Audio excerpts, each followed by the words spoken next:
What's the strongest ship in the fleet? And I know fleets. Friendship. Scene Snobs, you guys are great. What's going on, guys? It's Mick from the Scene Snobs hanging out. It's Friday night. I don't even know why I'm doing this. It's Friday night. It's 10 p.m. The Lost Boys are on TV, but I'm here too, so you should probably watch me instead, right? Seen that movie a million times. So this is the brainchild, Mick Nite, and I'm blaming him because I told him I was going to blame him, of Sturdy, Sir Sturdy himself from Horror with Sir Sturdy and Popcorns and Pints. He wanted to do a show where, like maybe the Scene Snobs a host and a bunch of us would maybe get on and just have some fun, sort of a collaborative effort. And, we do have some people coming on, so it's going to be fun, but it is very impromptu, very crazy. So I am waiting for Sturdy to pop on, but we are going to talk about a few things. So if you guys are out there, please feel free to comment along as we go. This is just random stuff we're going to be talking about. There's some horror stuff going on. What's going on with Lizzo, Secret Invasion, and how much craziness has been happening there. Radar's here. What's up, Radar? How you doing, buddy? It's good to see your face, man. Love it, bud. Thanks for joining in, man. It's late night, Friday night. I feel all right. I feel like I could say that. So I figure I'd jump on, hang out, see what everybody's up to, see what everybody's seeing. What are we working on? If you guys haven't had a chance, go check out. I did a top five takeaways. Teenage Mutant Ninja Turtles, my favorite 80s toys. My top five favorite 80s toys of the Ninja Turtles. That video's out now. You can go check that out. And the Scene Snobs podcast is all new. You can go check that out as well. So we have tons of stuff going on. And plenty more. We have a new one, new Does It Suck coming out tomorrow too. So make sure you go check that. That's a lot of fun. So hit that like button, hit that subscribe button. But yeah, I figure I'd pop on for a little while, see what's going on. All right. Let's see. Oh, Dadpool says I can't get the link to work. So I'll watch the show this time. Oh man, that's sad. Sad to see you not come on. Surprised it's not working for you. I dropped it in there again. So like if you do see it, please feel free to jump on. If it's working for you. Sorry to miss you. I know it's Friday. People don't want to pop on. This is more of an experiment. So I wanted to see how it goes. So I figured I'd take a few minutes, see how it kind of works out, see who's watching, see who's around. We talk about things. Ooh, look who's here. Our first guest. There he is. What up, everybody? What's up, buddy? What's happening? Dude, man. How's your stream going? I just literally am about to hit the live button. Like I'm doing the descriptions right now. I was running a little bit late, but I'm here. Sturdy's running late too. Hey, Jeff is here. What's up, Jeff? Thanks for joining in, bud. And Radar, off of what I said about Secret Invasion. Radar says Secret Invasion ruined Nick Fury, and I'll die on this hill. I don't think he ruined Nick Fury. Oh, did it come out? Have you? Oh, you haven't seen it yet? No. It's bad. It's bad. It's a train wreck. It's really bad. It's just like the only good thing I will say about it is the acting from Samuel L. Jackson and the actor's name who plays his wife in the show. Okay. It escapes me. I don't know it right now, but she was fantastic too. Like the acting was really good there. Actually, everybody is a good actor in it. They're just given a lot of flat things. But the fact that those two had this secret marriage in the show and you never knew about it. So like that was cool to kind of see and get to watch for something for the first brand new, like the new time, Okay. So they acted really well with that. So they were given some depth, whereas everybody else, no, it just fell flat. Nobody cared. It just, none of it made sense, like the way they set it up. And I get that they had to rewrite it, and I don't want to ruin it for you. Okay. But if do you read the comics at all? Yeah. Definitely nowhere near that level. Nowhere near the level of the greatness of the comics. But it definitely added it doesn't, well, no, I should say it doesn't add anything to the MCU. Other than now we have we have a new superpowered character that's going to be a part of a new superpowered team. And I don't want to spoil things for you, anybody who hasn't seen it. Yeah. But here's the funny thing. Because of how bad it was, I could care absolutely less about that superpowered character and whatever storyline they're going to come up with for that person. Oh, look who's here. There's That's the a little slightly disappointing me because I mean, as much as I did enjoy certain aspects of She-Hulk and Miss Marvel, it still was kind of a letdown for me. And it seems like that was the trend they were going. But I had faith that Faye was like, yo, we're getting things back on track here. I heard you. And now I was anticipating this and hopes that this was going to be that next kind of segue into kind of the vibe we had with first 4 phases being brought to phase 5, 6, 7 coming, you know what I mean? Especially with all the great projects that we're anticipating now from them. But now you're telling me they got Secret Wars wrong and they had Samuel Jackson? Not Secret Wars. Invasion? Secret Sorry, Invasion. Secret No. Invasion? Yeah. Just so anybody who's watching, I want to make sure they don't think it was Secret Wars because Okay. they are doing that too. Right. The movies are going to be coming for that, right? Or is Yeah. that going to be a series? No, it's going to be, well, I think they're going to kind of touch down on them both, but the movies are really going to be where it's at. Okay. But Sturdy, what's up, man? How's it going, guys? How's it going? What's up, buddy? I do have Dadpool is in the comments. He says it ruined Rhodey, not Fury. And then Radar says, meet me. And he says in the Discord, Dadpool spoilers channel. And I know that was just for let's have a discussion. And I love that that's what goes on in the Discord. So if you guys want to join in on that, head on over. It's in the link below. That's awesome. But, yeah, no, so it just, I don't know. You set up this whole thing with the Skrulls where the reason Secret Invasion worked in the comics is because for, I don't know, since the 60s, we knew the Skrulls were the bad guys. And then finally, when Secret Invasion came, we knew where it was going to go. And so we were so excited to see how big and grand this crossover was going to be. And it should have been. That's a huge, that was a crossover on the level of like Jesus, like, I don't know, Civil War, even. I was hoping for something as strong of a buildup as that kind of was to get us into this next phase that's about to be dropping. But if you're telling me that now, I'm really like going to be watching this with like a, come on, where's that thing? Where's that thing we need? Where's that thing? Oh, no, you're going to be watching this with a, you don't have a thing. God, You don't. damn. There's no thing. You don't do anything. You're just here. And then, yeah, and I do agree with Dadpool. It ruined Rhodey, and it made like. I feel like it's out there, but I don't want to give it away, so I'm going to leave it alone. I'm not going to touch down on it. Okay, but was he in it? Was Don Cheadle in it? Yeah, he was like one of the main characters in it too.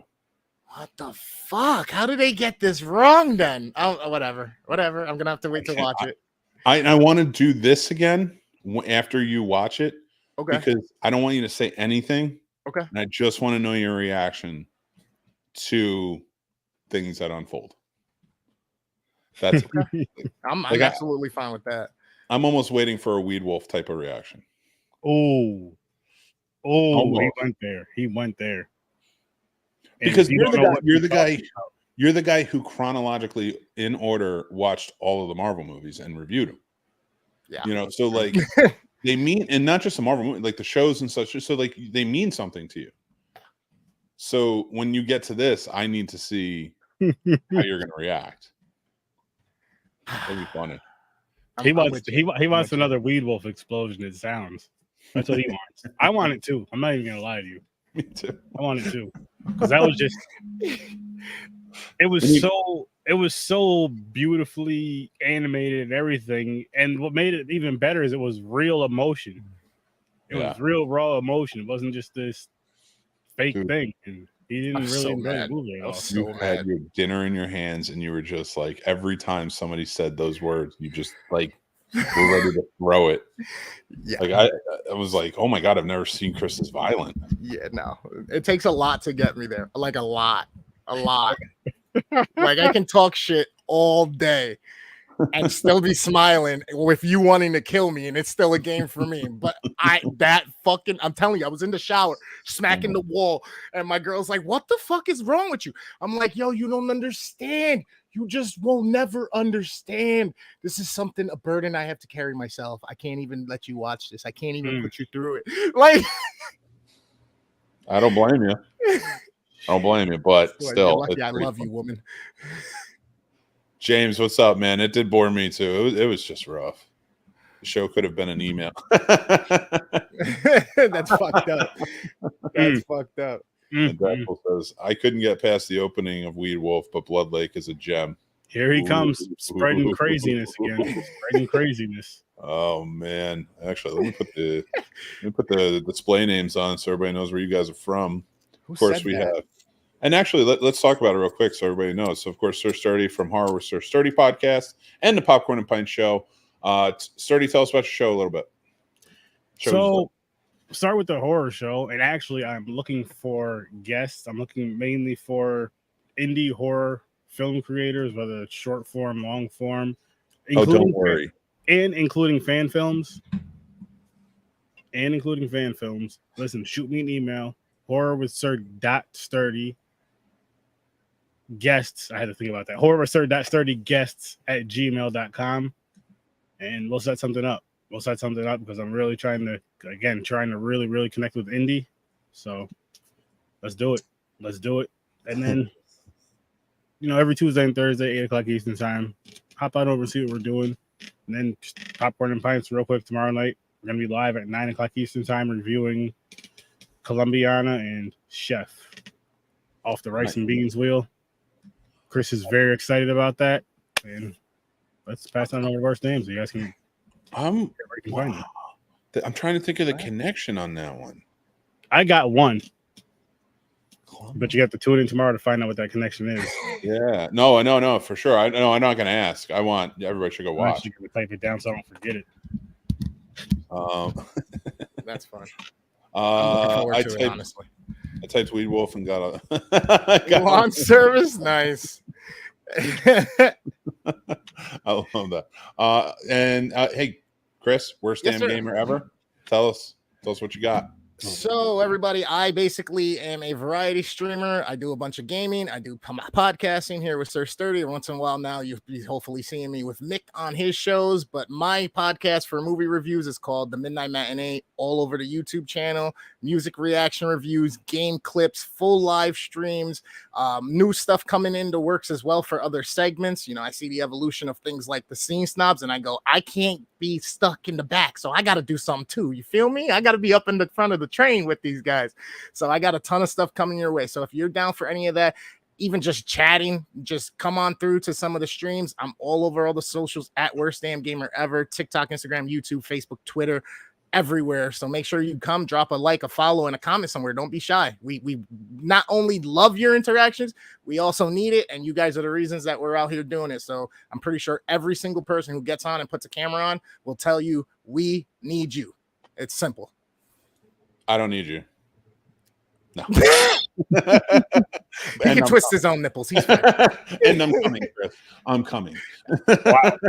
Okay. I mean, shit. I've never not touched anybody to make that happen, but shit. Mick Nite. I'm supposed to be edgy. You don't have to be sticky, though. You don't have to be sticky. Damn. Oh, damn. Dude, I'd rather be over sexualized towards Chris than anything else in this world. Like, I mean, anything else. You can get in trouble for anything in the world. But the worst damn gamer ever is just cool. Unless you say Weed Wolf. You go up even more. I want that picture right there of your face like that. I want a picture of your face just like that, bro. Like every time, like, and I want to put it on a shirt. I don't care. It's oh my god, it's perfect. That's perfect. It's perfect. I took it for you. I'll send it to you. And put it on a shirt. It's gonna go on a shirt, and I just need 5% residuals. Thank you. No, I'm not selling that shirt. I'm gonna wear it, and it's just gonna say the worst damn gamer ever. Do you not see this face? This is a t-shirt selling face. And you put it on a shirt. I think it's best. Like, just be like, don't say Weed Wolf around me. There you go. Oh my god. I love Bro, it. It's seriously, since we were talking Marvel, it's literally like the fucking activation code for the Winter Soldier for me. Like, I just turn into a murderous fucking psychopathic Soviet fucking op. I don't know where. Show us on the doll where Weed Wolf touched you. Here. Show us on the doll where Weed Wolf touched you. Is that Darkwing Duck? Hell yeah, it is. I love Darkwing. Yeah, That's my favorite superhero. That's my That's dude. awesome. If I could make my own Justice League Avengers type, and let's do this together. Oh my god. But you cannot use any Marvel superhero that isn't like, it can only be a TV property, like, or started out as a TV property. Okay. Can't be a movie. Well, like they could have made movies, but you know what I mean? Like, it started the as original a TV property. adaptation had to have been an animated series or something. So for me, I'm definitely putting like Darkwing Duck. I would put. It's getting harder. This seemed like a really good idea. I have a group. I forgot what they're called, but I remember it was like a version of Bugs Bunny. It was like them in the future. Yeah, and they were all heroes. What the fuck was it called? I literally just did research on that like 2 months ago. I'm gonna look it up right now. Captain Planet would definitely be on there. Captain Planet? Ooh, Captain Planet. That means you need his whole squad. No, you don't. Just for him to come out. I would take all the rings. Oh, so now you're gonna be Thanos. But like a good one, like save the planet. A good one. That's how it starts. And it's like, you know what? I'm sick of these guys over here. Bye. This is a good one from James. Crimson Chin for Secret Wars. Crimson Chin was it Fairly Godparents? Lunatics. That's what it was. Yep. Lunatics. The Lunatics. Lunatics Unleashed. Powdered Toast Man and Johnny Bravo. Wow. So for me, I never heard of Powdered Toast Man. Johnny Bravo, I do know. Dude, Radar wants a shirt that says I still want a shirt. Oh, my black friend Sturdy. Don't worry, it'll be coming. Sturdy's making that one. I'm not making that one. I am not making. He's like, I ain't touching that. I am not making any money off of people of color. Their pictures, like unless they are paid properly for that usage of their picture. He's like, I am not getting caught with reparations. Mick, I'll tell you what. Do it during Black History Month. Send it all to something nice. If Tropic Thunder would have dropped like a month or two ago, you could have got away with it. You know. Yep. You could have rode the Rodney Downey Jr. fucking. On top of that, you could have been playing both of us. No. Bro, you could have been Mick Manhattan. Mick Manhattan is not the Robert Downey Jr. of the top podcast world. That's not happening. I ain't making that big. Yo, the funny part is right now is if I keep my shirt out of frame just enough, it just looks like I'm being stereotypical and just rocking like a fucking jersey of the Puerto Rican flag and shit. Fucking great, but it's NBA West from the 70s. I just want to make that clear. I'm not that stereotypical. That's perfectly fine, but it would only be wrong if I was wearing it. I mean, you could be representing for Chris. I'm saying, listen, I grew up in Little Puerto Rico in Jersey City, so like, there you go. I would represent happily, and plus it's part of America. It's just representing the U.S. That's true. Food's good. So, you got to talk your way around it like a politician sometimes. I just go right head first into it. Every time. That's why I like you, Sturdy. You like the Captain. That's the Captain Kirk in you. You have to. That's funny. George G3. Wow, did you dance around that politically? I didn't dance it around. I said I would never use a person of color's likeness to make money off of them unless they were paid properly. All right, what if I gave you a shirt? If you gave, like if I would wear a gifted shirt. Got it. Good to know. Like I would wear it. Like, do certain things with it. But you better believe whenever I'm wearing that shirt, like on camera or in public, I have a picture with Sturdy because I know I'm driving up there to pick up the shirt take a picture with you to be like, he gave it to. I'm telling you, he gave this shirt to me. Okay, so you want to do a picture when we meet? I'll give you the shirt in person, and then we'll do a picture of me holding the shirt with you. So we'll take a picture of that, put that on another shirt that we'll both have. Like, listen, I okayed it. Look at the shirt. Look at the shirt, people. You got to put it on the back. So that when he's walking towards somebody, as they get angry and offended, all of a sudden when they turn, see the back of it. They see the back. No, I want your face, right? But I want it looking like an oil painting with you in like a French revolutionary outfit.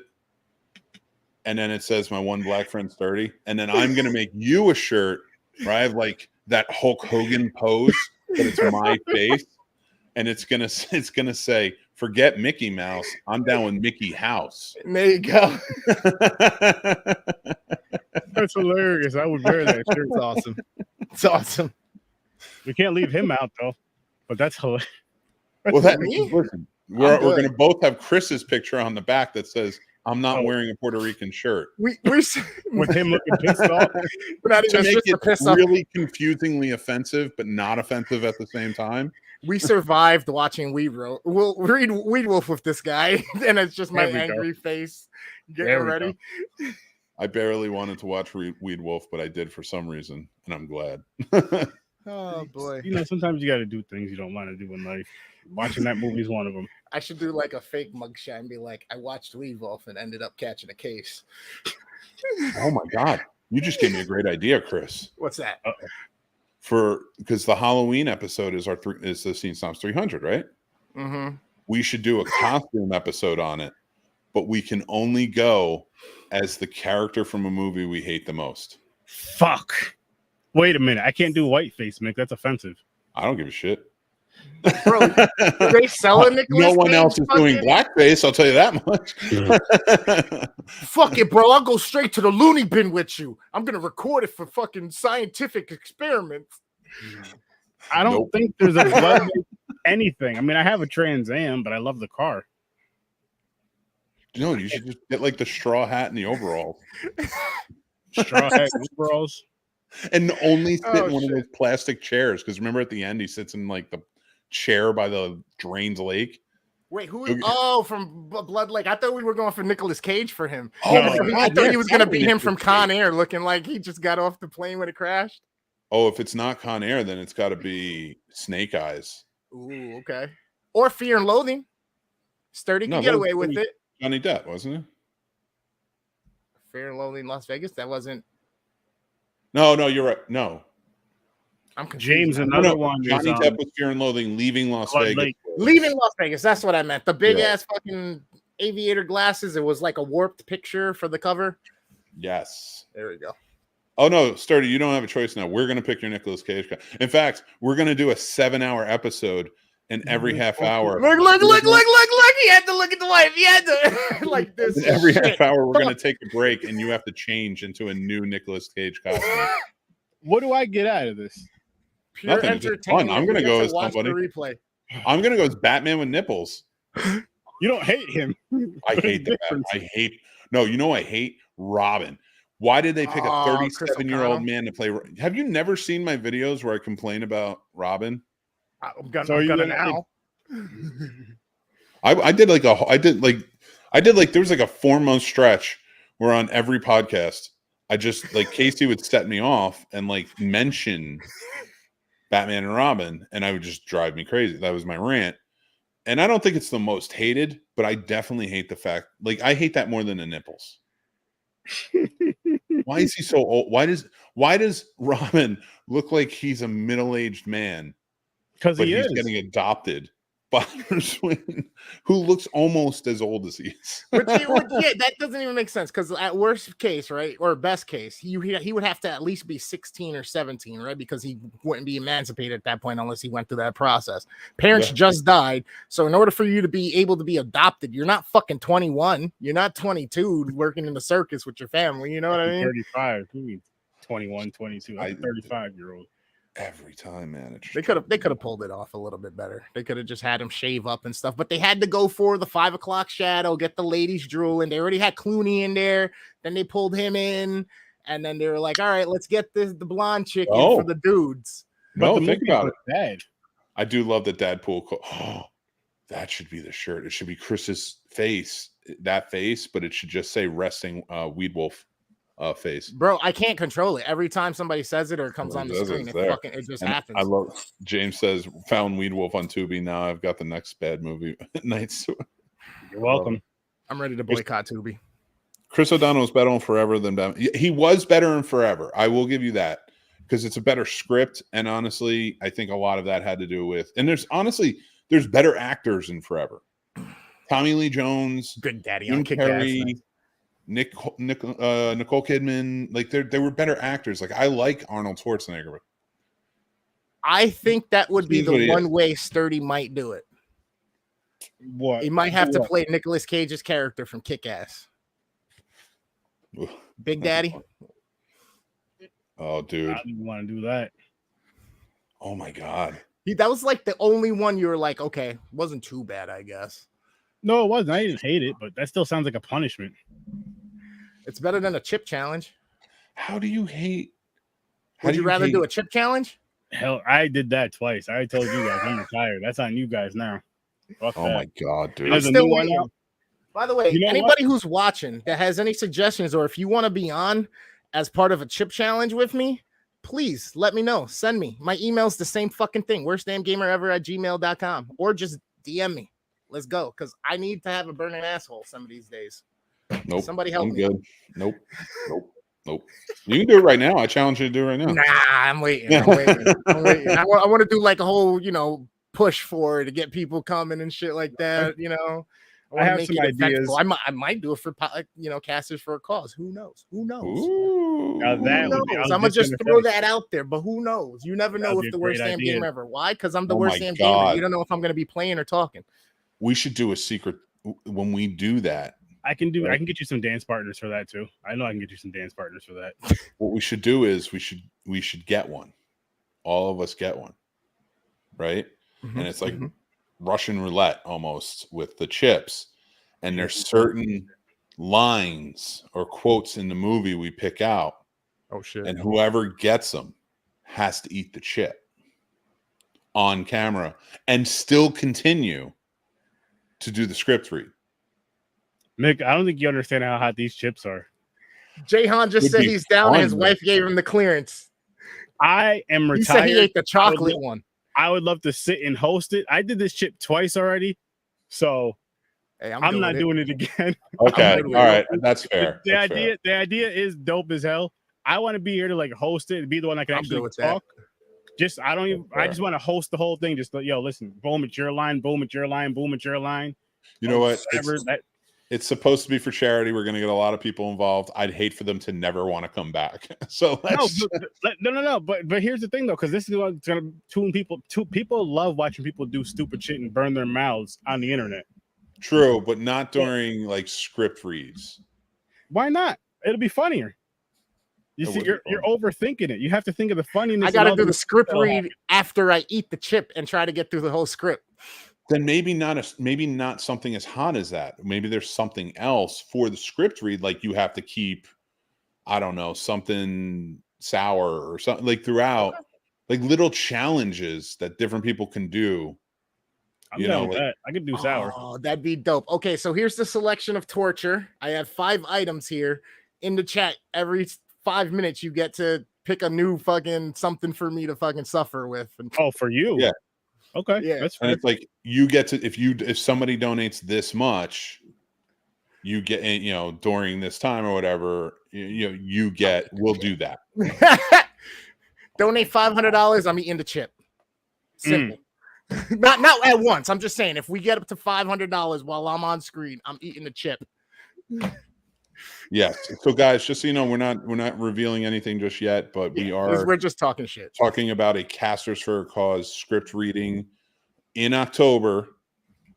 For we'll do a horror movie and we'll have some fun with that. Try and raise some money. We're not going to announce anything yet, but we will get all the details out very soon. Though. Yeah, we're honestly still talking behind the scenes, guys. So give us time.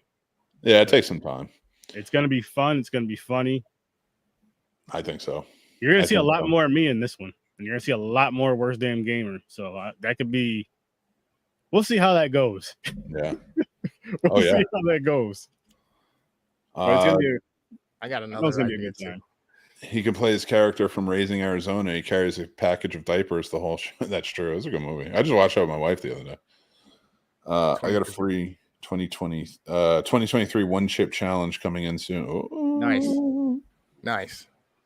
I want to see someone do the dual What's the challenge. dual challenge? What's Yeah. that? Get the roulette Doritos bag. What's that? I think it's a bag that you can get that has like regular Doritos, Cool Ranch Doritos, like super spicy Doritos, and like you never know what you're going to get in the bag when you pull something out. Oh, Nice. That's weird, but kind of cool too at the same time. I would do that. I've been just for fun trying. Well, I didn't do it again. I only did it once so far. But where were those chips from? My wife got them from me for the Asian Five Below, market. I think, or something like that. Oh, No, not gotcha. those ones. The Asian. And some of them are good as hell. Some are. Oh. I want to do some more though. But that hot stuff, guys, I can't do it no more. That. As funny as it was, Already becoming an old man, and I'm the old one here. Hey, listen. I want to listen. After you guys try it, you'll see exactly what I'm talking about. And then when if you try it a second time, we did we had a show. I didn't, and I will preface that I didn't do it. But we had a show years ago when we first started the channel, the network, Behind the Box, which was like a cult classic show. Nice. And there's a bunch of us on the show, and one of the guys that was on there, he did the one chip challenge, but he did and then this is not showing off. I don't know which chip he did, so I don't know to what level you guys have versus what he had. He did like 3 or 4 chips in the episode. Shit. And basically his thing was like every time we did it as a challenge where it was like, because there were 3 other, it was 3 chips because we all got to tell him at different points in the show, like, all right, eat a chip. Oh, and then he would eat the chip and he'd have to continue the show throughout. It was weird. It was crazy, but like it hit him hard. Nah, fuck that. 1 chip and that's it. I'm done. I'm done. Like I already retired. I already did my 2. Done. My nephew, my brother tried to rope me in with my nephews talking about something because they were like, Dad, I want to see you do the chip. And he was like, the only way I'm going to do is if Uncle Aaron does it with me in person. He's like, I don't care if we record it on live or not. And I thought about it for a second. I was like, I do this for my nephews, but as much as I love them, no. You gotta say no. You gotta set your boundaries at some point. I get that. I respect it. Chris will eat all the chips that night. No. This is gonna be my first one, so. So we'll just leave the one chip challenge for. We'll put a secret word for you on that night, and there's a secret word in the script. We'll pick it out, and when you say that word, your character says that word. We'll be like, like we'll pay homage to Pee Wee Herman. We'll like, I was gonna say we have it all come up. I like that. And R.I.P. to Mr. Rubin. Yeah, I know. How crazy is that? When I saw that, I was, and when they said he was in his 70s, I'm like, what? Yeah, like for real? I didn't expect that. Like he was that old. Yeah, especially since the last time we saw him on Gotham, right? We were like, I mean, that was 5-8 years ago. So you're not expecting that to be fucking. Yeah, it's crazy, man. 70.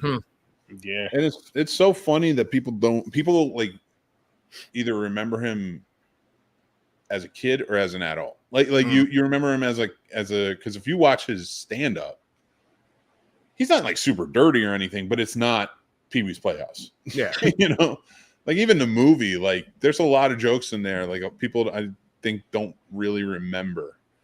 Like when we were kids, I think we associated the movie more with the TV show. Mm-hmm. Yeah, and it's like you go back and rewatch it as an adult, and it's like, yeah, you're gonna have to. That might be a popcorn pints night. That might be a popcorn pints night reviewing that movie. I miss that in movies. I don't know if it's the writing changed or we, like our generation, like continuing generations have changed and maybe become smarter or just more in tune with it. And the reason I say this is because remember when we were kids, we could watch movies, and even when they were new, like Ghostbusters or whatever was coming out, and you can watch them with adults, and they saw a very different movie than we saw. Yeah. Oh You know, yeah. there's a lot of like adult jokes in it, stuff like that. And then you have now, I don't feel like you can get away with that. I feel like if you had those same adult jokes in those like movies that were for the family to go see, like if you put those adult jokes in like, I don't know, the MCU somewhere, it would just like kids would know. Kids would just see it and question it. You know, I don't, or you know, it's just, or I don't know. I don't know what's changed about it, but like I felt like we didn't notice that stuff as much. Yeah, it's literally just the internet. Honestly, it's because everybody gets to see shit, replay shit, slow it down, and then our generation are now the parents, and now we're going, wait, why did my parents let me watch this? Like, I mean, look at what we've done to Bugs Bunny, Porky Pig, fucking Elmer Fudd, and fucking, you know, Yosemite Sam, Fred Flintstone, for crying out loud. I mean, come on, just because a cartoon doesn't have fucking pants on, it's not showing nothing. Who cares? They're animals. They're animals. They're living in their skin. They're wearing their coats, their fur, whatever. You know what I mean? Like, leave it alone. Oh, the pig doesn't have pants on. So what? So what? I didn't look at that pig and go, not even that. I wish I could get a piece of that. If anything, I wanted it to think like, I'm like, do your pets have pants on? Do your pets wear clothes all the damn time? No. You know what I mean? Not every. I know some walking people around free balling all over you, snakes slithering on you, your hamsters in your hands.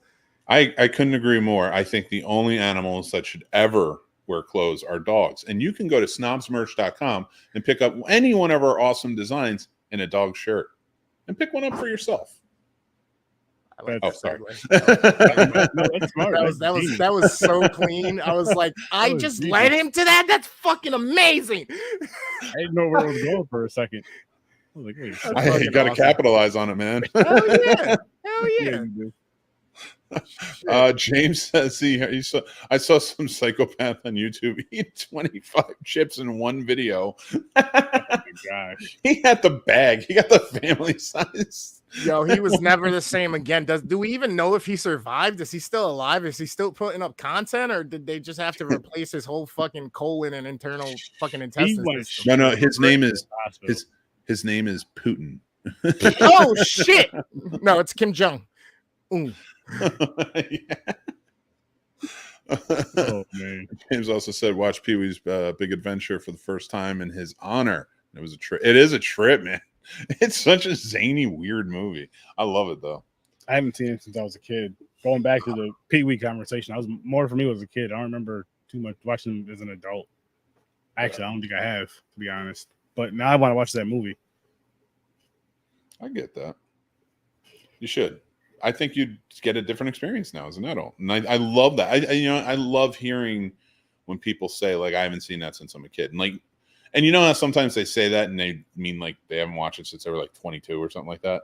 Yeah, it's like that's not the same because you were still an adult at 22. No, I mean literally a kid running around my mom's house. Oh no, I knew you meant it. A child, but like that's what I love. I love when like you watched a movie as a kid and then you go back and you rewatch it as an adult, and it just because it's a whole new world. Yeah, you see so many things differently. Chris is laughing at Weewolf. Took your. I really like bro. It's like if there was even a slightly less delay in this fucking video feed, you would see how instantaneous it really is. You just said the syllable "woo," and my face was like, you already knew where he was going. Like my brain was already like, "Don't you fucking do it." That's why I can't play that game, because last night I knew where that shit was gonna go. Oh, every time somebody mentions Weewolf, Chris needs to take a shot. Fuck that. Oh my God, dude, that was hilarious. Nope, that was hilarious, dude. I don't know. I gotta answer all this. I don't know what we got. Let me go grab my coffee and my water. You guys keep going. I'll be right back in 2 seconds. I was leaving. Yeah, dude. This is a very easy impromptu show, so I don't care. This isn't a normal podcast, so it's like chill out and have fun. Exactly. I guess that green screen's gone, Chris. Move it over.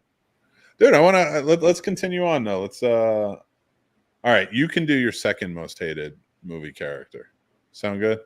My second most hated movie character. If I'm going for my first most hated movie, it's Blood Lake, but it'd be hard to. Would you say overalls and a straw hat? No, you put on whatever you want. You don't even have to be your most. It's tough. I'll figure something out, though. I'll figure something out. You're gonna do something fun. I don't like. I'd probably go. I don't know. There's a lot of characters I can't stand. God damn, there's so many. Or we should go as characters who died depressingly. Just to screw it. Like just super depressed deaths from movies, and those are the characters we go as. I heard some of that. Exactly who I'm going as. Huh? I said I heard some of it and I missed some of it. I changed it up. I was like, we're not going to do the most hated movie characters. We're going to do our characters who had depressing deaths in movies. So I'm trying to like really like let's cry over it. I would do Macaulay Culkin's character from My Girl.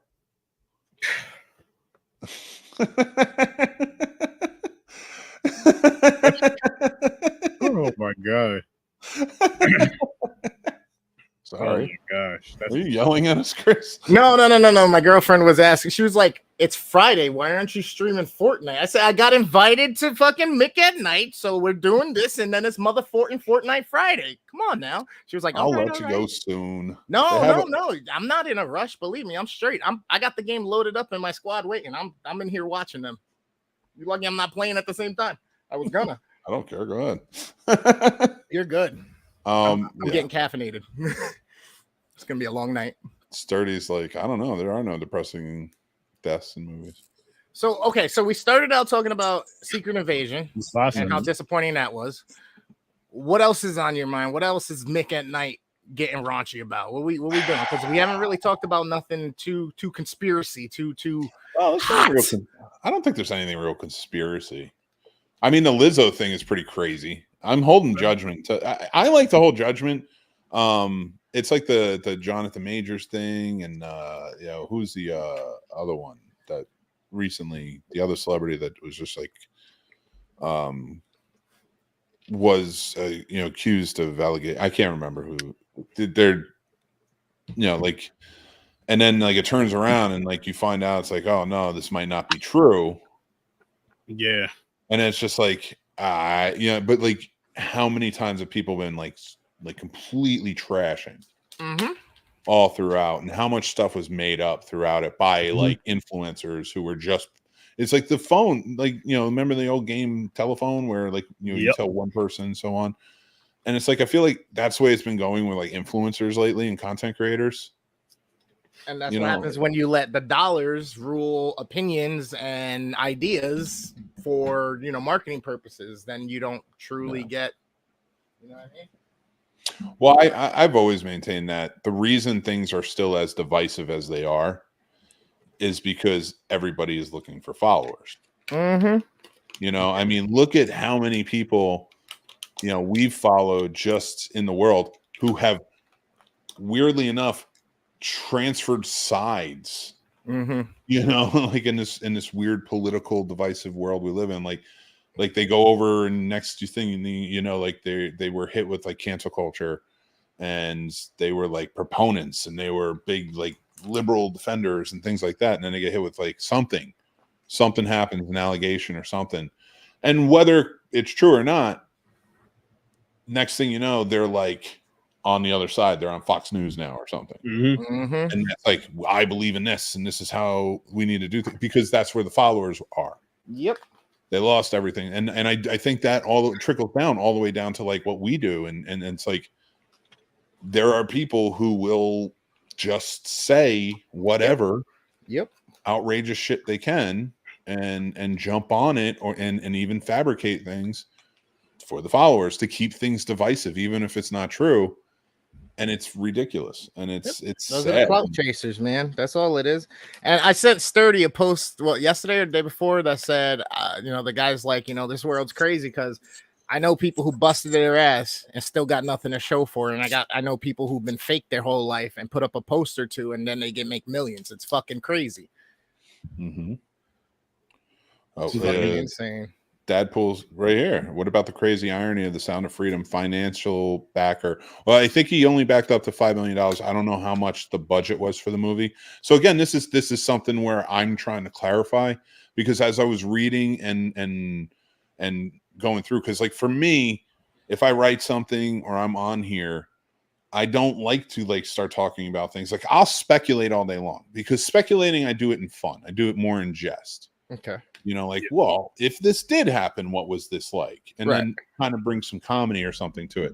You know, when it comes to human trafficking, there is no comedy to it. So like, I got nothing funny to say here. So like, I'm going to learn this. I'm going to learn every nook and cranny. So then that way I'm not just saying, look, the guy who funded the movie completely, you know, because at the same time, whether they're on this side of this and I don't agree with them politically, or I don't align with them, that doesn't mean that I'm going to be the guy that's going to tear them down, you know, because they made a movie, you know, or should I really be mad at them for making a movie? I'm not mad at them for making a movie. I'm mad at if that's the situation and it does come to, be known that that is true. The allegations are true and they find evidence to back that and say, nope, this dude did this. Then what I'm going to be mad at is that this dude had the fucking galls and the audacity to fund a movie that's like this, as like to him, no one knows. I got away with it. Yeah, this is, you know what I mean? Type shit in his head. Because you know where that ego comes from. You know what I mean? That's some evil fucking shit.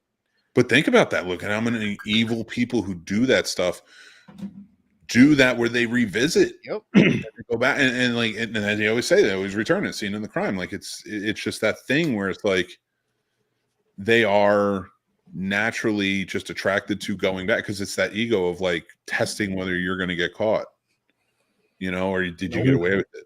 And it's and this or even saying, like, because they always say, like, lots of people who may commit crimes who are where that ego is there, where it's not like out of desperation or passion or something like this is what they do, right? Like this is a career sort of thing for them. Yeah. They're always going to shine. It's going to shine through in something. There's always going to be something that shines through because the ego allows it to. Mm-hmm. And in this case, like with the Sound of Freedom, that may be true, but that's where everybody's bringing the movie into it, and that's where, like, for me, it's like, fine. But did the movie know that? Like, can you prove the movie knew this guy was doing it? Because now all you're doing is this is your tactic to tear this movie down again. And there's your divisiveness again. And it's like, if you can prove that the guys knew it and are in on it, and the movie was to kind of cover it up or whatever it was, which I'm not saying that's the case, then great. That's a story. Tell the story. Let's bring it down. Yeah. But I see it more as a what was the thing I was just thinking about? What did you just say there a second ago? You said, the ego behind whether they were doing this to kind of cover it up or something like that. I don't think it would have been anything to cover up as far as that goes for that reasoning. I honestly think it would have been just more of a fact of they didn't know, the movie makers didn't know type shit. You know what I mean? And I feel like that's the funder, just getting his way through to get his little trophy type shit. But at the same time, who knows if the tables aren't what they don't seem, and this is one of those shots they took for the movie itself to succeed and help with marketing and all of that shit. Like, yeah, it's risky, it's ballsy. Now you got some allegations and some shit against you that most likely nobody ever wants against them. They don't want their name anywhere near some type of sex trafficking or abuse or anything like that. But at the same time, if it plays out just right, where they got the right lawyers and they kind of know, hey, really, there's nothing there and all this stuff, it could be just publicity for them to get the movie going and have it take even more traction than it would have. But to me, that also would be kind of stupid for a situation like this, because I feel like this is such a hit close to home type situation for a lot of people. And like, it tugs at strings, whether you're a person who's been involved and know somebody who's been trafficked or disappeared or something like that, or, it's too much of a a heartache to be playing games like that if it is just for marketing, you know what I mean? And just for a ploy to fucking what you call it. But again, people are stupid and people are evil at times. So maybe they just go, I know how I'm going to get us to get these box office numbers. You know what I mean? And yeah, I mean, anything like that is possible. Yeah. But at the same time too, but it's like, if we don't have that info, like if this guy did it, then fine. And you know, they're always, but like, it just becomes this like, yeah, it spirals out of control. Yeah, it really does. And it's now you're pulling a movie in, and like the whole thing that I've been seeing where, and from both sides of it, where the movie's using this like Hollywood's holding us back and holding us down. And it's like Hollywood's not even promoting their own movies right now. Calm down. You know, like, and I get that was their tactic to get it out there because their base hates Hollywood. So why not say that? More people are going to be pushing and fighting for it if you do that. But that's the divisiveness. You're making everyone hate each other and fight. Like, you're not going to go see this in theaters. So you hate America, blah, blah, blah. And it's like, it just becomes a big problem. Then you get something like this, and it's like, it's kind of funny because, you know, you want to tell, like, with that tactic, you want to tell those filmmakers, like, you're an asshole. Like, you know, like, this is kind of funny. You guys have been pushing this for months, you know, this whole divisive thing. And now your guy is like going to jail. Your backer's going to jail. But, you know, like, but at the same time, the right thing is we don't know if he did it. We don't know if like they knew he did it or the movie had anything to do with it. And he's not guilty yet. And we really got to stop like cutting people down before we know all the facts. And that's been a problem forever, right? Even though we have things and guidelines that say innocent until proven guilty, and it's in the burden of the, you know, prosecutor to come up with the evidence, prove that you did it, this, that, and the third. I don't care who you are. The minute somebody hits you with a stigma or a title or some type of allegation like this, you almost instantly are like, damn, really? They did that? They could do that? They did that? Fuck. And then you stop fucking with them. You walk away because you don't want to be associated with it. You don't want to, you don't want to be claimed to be a supporter of it. So instantly that's a hands-off situation. You know what I mean? Literally, family, friends, they will literally leave your ass behind because someone else said something about you, whether it was true or not, and it doesn't fucking matter. You don't even get to wait till you got to deal with the ridicule and all the bullshit. And then if your name is cleared, guess what? There's still everybody who's going to still be doubting just for the simple fact that somebody put you in that place and time and in that action. Well, that's and I agree with you. Yeah, and it's crazy. And this is to what James said in his comment. It correlates really well. It's amazing that Angel hasn't really commented or condemned the guy yet. And Angel, of course, is the studio that produced The Sound of Freedom. I mean, again, from playing devil's advocate on that, it just happened. It just came out. You know, from a big standpoint, you know, which Angel Studios, I doubt, is this huge studio, and they made one movie. So, like, it, you know, from what I understand, you know, maybe a few more, but like from everything I saw, I thought it was only like one movie. But regardless, like, do you really want to go against the guy before he's even been before a judge, like, or, you know, like, been there? You know, he's been arrested, he's been charged, right? You know, does the studio really want to step out, especially considering that's a right-wing studio that believes in innocent before proven guilty? So, like, we can't really, the ideals are different. Like, so, and I could argue that all day, but that's devil's advocate stuff. I don't care if they did or not. I don't think that's the same reason I'm not condemning the guy. It's because I don't know. Like, let's get there. You know, let's get there and see what the evidence is. Let's get to the trial and be like, oh, okay, she shit on the Johnny Depp's pillow. Like, all right, that's weird. Yeah. You know, I don't like her anymore. You know, like, it's not situation. But I'd be so mad though. But like, to your point, Chris, and you think about it and look at how let's stick to the Hollywood, like, actors and stuff who've gone through it. How many times have, like, we expected, like, close friends who are actors, like guys we know, like Seth Rogen and James Franco. Like, James Franco goes through this. And, like, we were almost angry that Seth Rogen wasn't coming out and saying, fuck this guy. And we were angry that, like, James Franco's little brother, Dave Franco, wasn't coming out and saying, fuck your brother. Like, and the dude wasn't even, like, being charged or anything. Like, it was allegations. And it never went further than that. Now, I'm Yeah. not saying that they shouldn't have come out. I'm not saying that he shouldn't be punished, anything like that. Of course. But like, if that's my brother, I'm supposed to just come out in public and be like, fuck that guy. Yeah, no, Like, I mean, where's our empathy? Yeah, it's a little different. where's loyalty? Where's things like, you know, sticking by your people until, you know, I mean, and even if that is the case, and it's something that's unforgivable like that, that doesn't completely mean now you don't love that person. Like, okay, you did what you did, and here's your fucking repercussion. You're gonna have to make your better deal with that shit. But I can't fuck with you the same way I used to. I still love you. I'll still see you at Thanksgiving. I'll hit you up and I'll text you and call you. But like, yo, not for nothing. You're not coming to the barbecue. If we got family, kids around, this, that, and the third, I'm sorry. I hope you understand. Like, it is what it is. You did this. Yeah, and even in that sense, and yeah, and I get your point there, but even like, hey, listen, man, you know, from a public eye perspective, I can't go out with you. You understand the business. If you don't, I'm sorry, but like, I need to keep my career. My wife needs to keep her career because, like, say Dave Franco, his wife's a star too. So we need to keep our careers. We can't be associated with you right now. Right. But behind closed doors, come over for Sunday dinner. Yeah. You know, like, let's talk about this. If you need help going to rehab or figuring this out or whatever, let's figure this out. And, but like, but even going on the friend side of it, like with the Seth Rogans and stuff like that, like, let's shit on the guy. Like, how do you feel? And it's like, you know, and you have to pick your words wisely, of course. Yeah. But like, are you expecting? That's his friend for like over 20 years. 20 years, right? That's brotherhood. You know what I mean? Mm-hmm.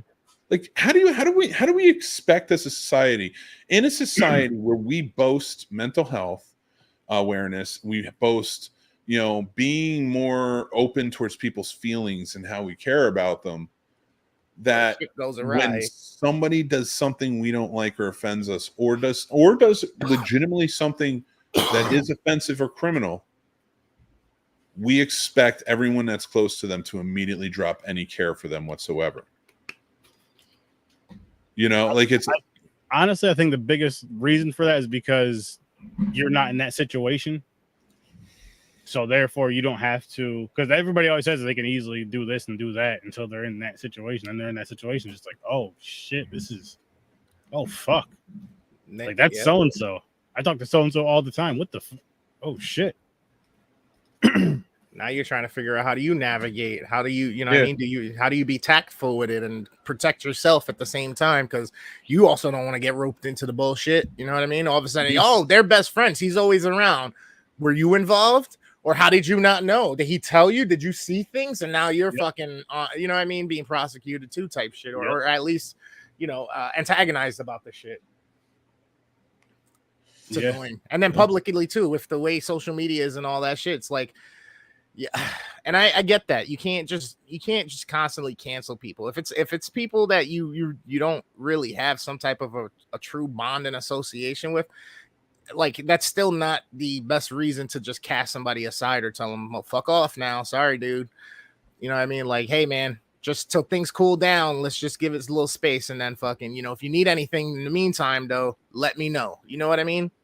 But like, how do we like, what is the justice? Like, what's the range of justice too? Like, that we have to look at, because in the world we're living in, like, this guy, like, now, and I'm talking social justice. I'm not talking, like, we have laws that will dole out justice, and that's theoretically what we should be going by.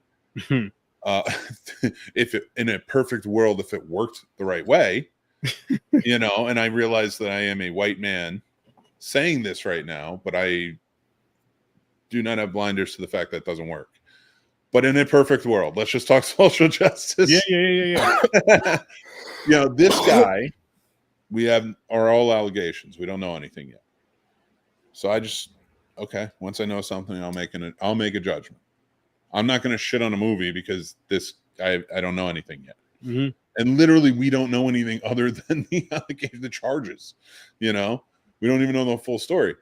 And then, like, let's go over here, and it's a different, like, it's a white man versus a black woman. Let's look at Lizzo. Okay. Another court case. She's being sued huge allegations against her. If true, could be very damning for her, you know, in many ways. She did come out. We do have a response where she's come out and she's denied everything. She said, no, that's not the case. And, you know, as she goes on, okay. That's the information we have. We have the information that the people gave us, and now we have her denying it.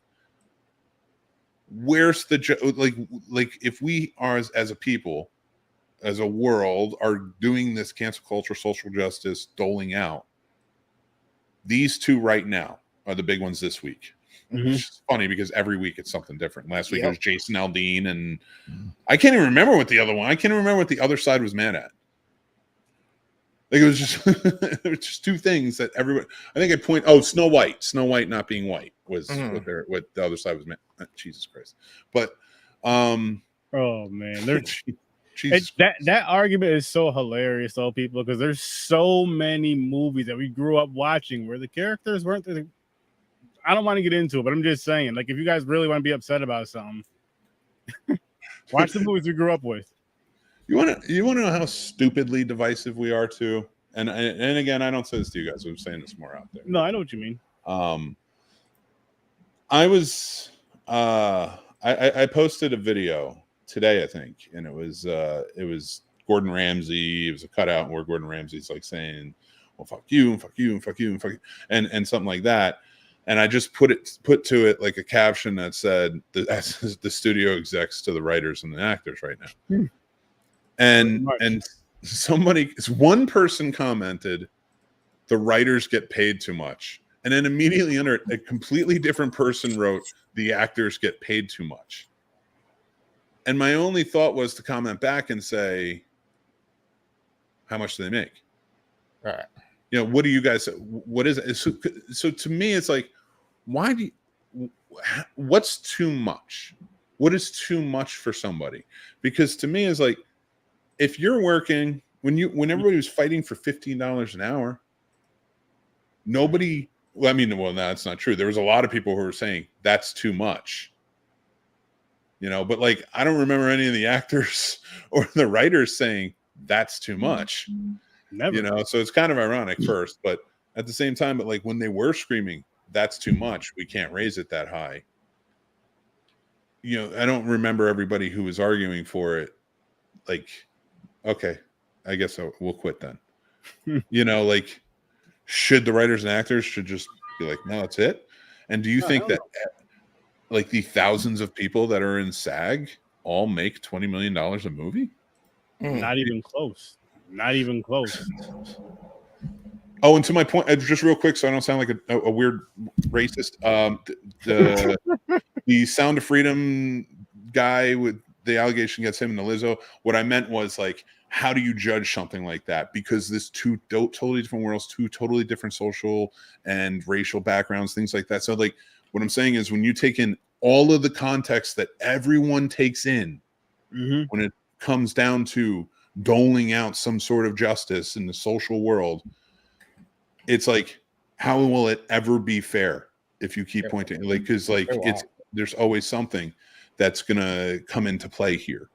You know, how did they think? Were they religious? Were they this? And so I just wanted to point that out. I wasn't trying to specifically point out anything. No, we get it. We get it. Trust me, Mick. They always got something they're gonna come at another angle for. So it doesn't matter. It really doesn't matter.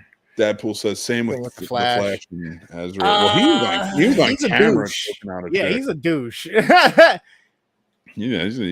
Or they or.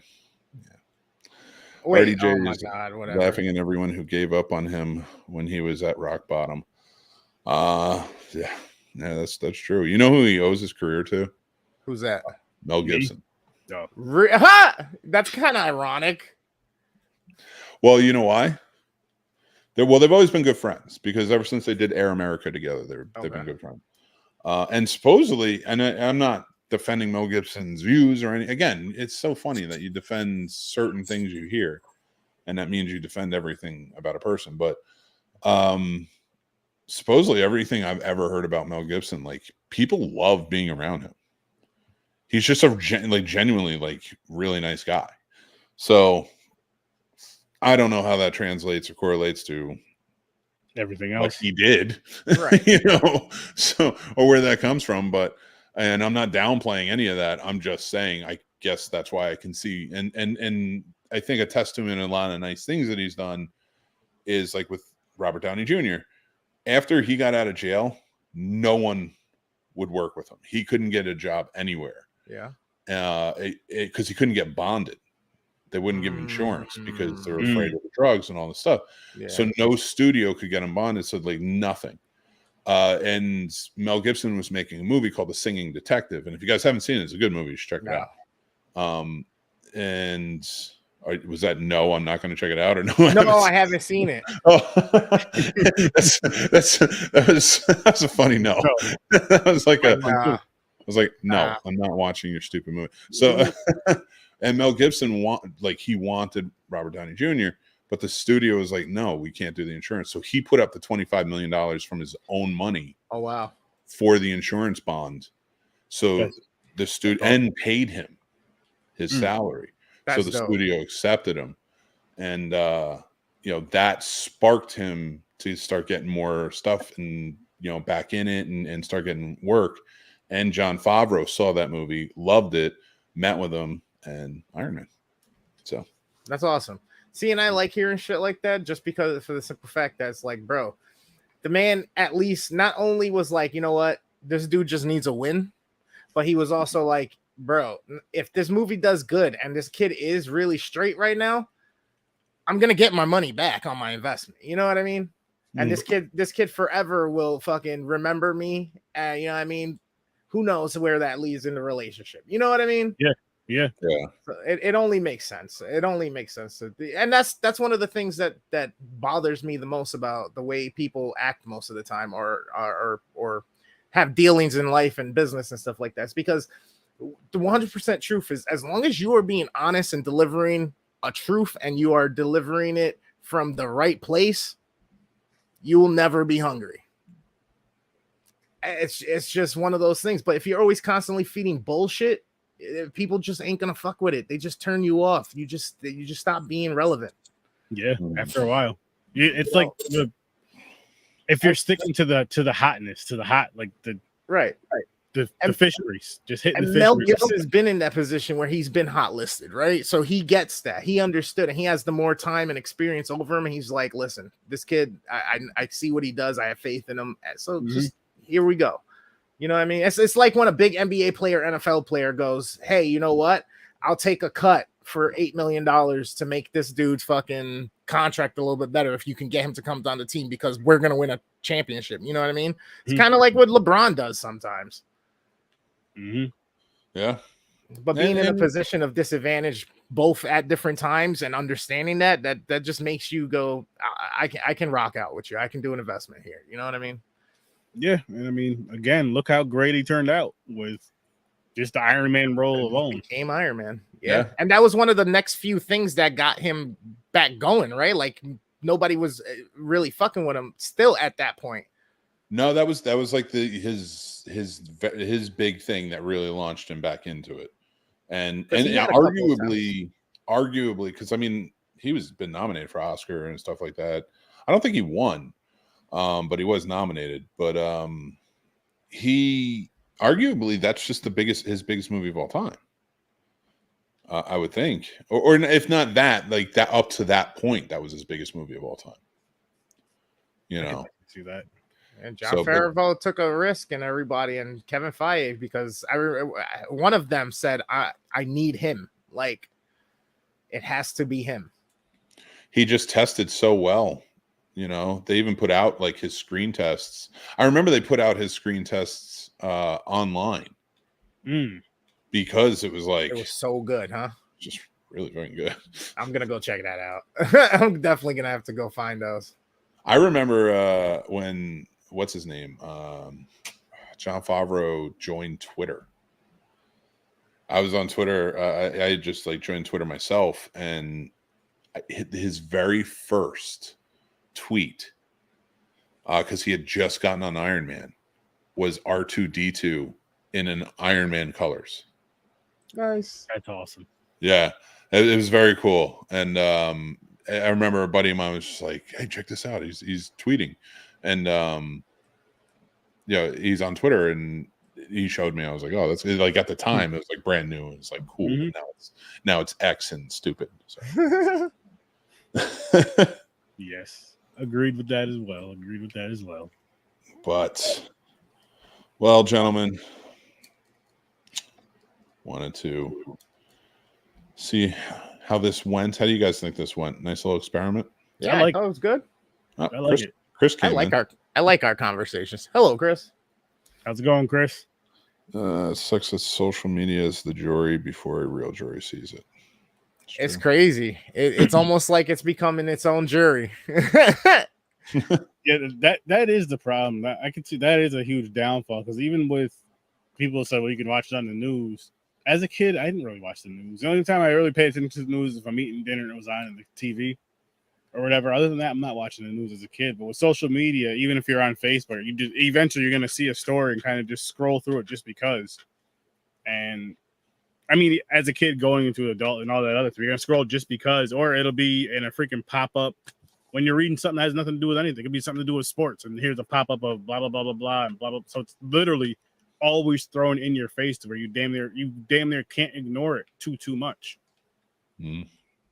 So then you have of course you have public opinion, which I do understand, but it is bad that can be like kind of like the outcome of someone being innocent or guilty if they're not innocent or they're not guilty. If they're one or the other is wrong or right just because of public opinions. And then the whole jury thing to me is weird anyway. Like, you just have people off the street doing this. I feel like you should have lawyers doing that, people that are educated in law and all that other good stuff. But who am I? What do I know? I think the judgment by your peers, because theoretically they should pick your peers. They should, because back in the day when this started, it was people in your town who knew you. So like no, yeah. So like they're not picking people from your neighborhood. And that's the problem. That's been long since been a problem. It's been a problem for people of color for the entire time. And I am in no way, shape, or form explaining this to you guys. No, I know. This is an audience thing, and not any.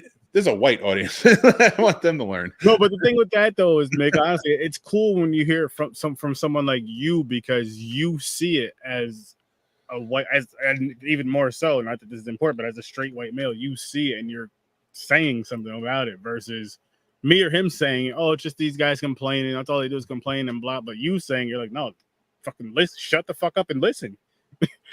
and do something about it.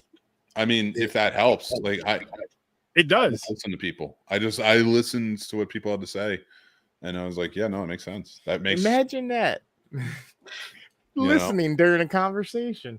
Yeah, fair.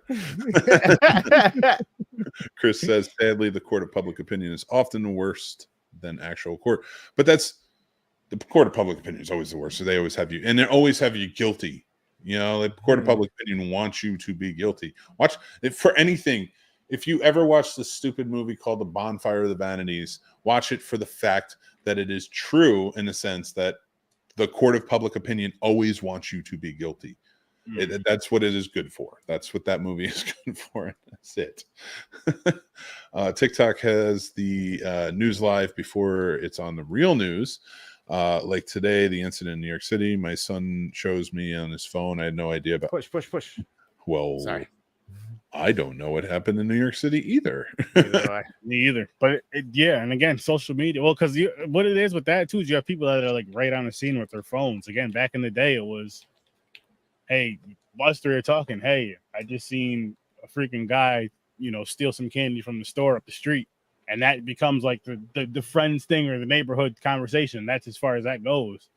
People in the next town aren't going to give a shit that Tyrone stole another piece of candy from, but that's that's in our little group. But now it's on social media where people are pulling their phones out and recording all these crazy situations going on, and then it's shared all over the place. And then the sad thing with that, especially if it's something that's like a crime, but it's where you have people making jokes of it and like a copycat kind of thing of it, to where people just, I'm like, why? Yeah. It's a weird thing. Nothing better to do. Pick up a book, read certain, and learn some skills, and then go apply them. I mean, Like, you could say that, yes, and there is educational stuff on social media, on TikTok, on YouTube, and all that stuff. There's times where I got to do something around the house or do something in my car. I'm like, shoot, no, but that's YouTube. what I'm saying. People, yeah, that's what I'm saying. Like, they just have too much time on their hands. They're not stimulating themselves enough. Yeah, I don't pause. Not what I meant, but you know what I meant.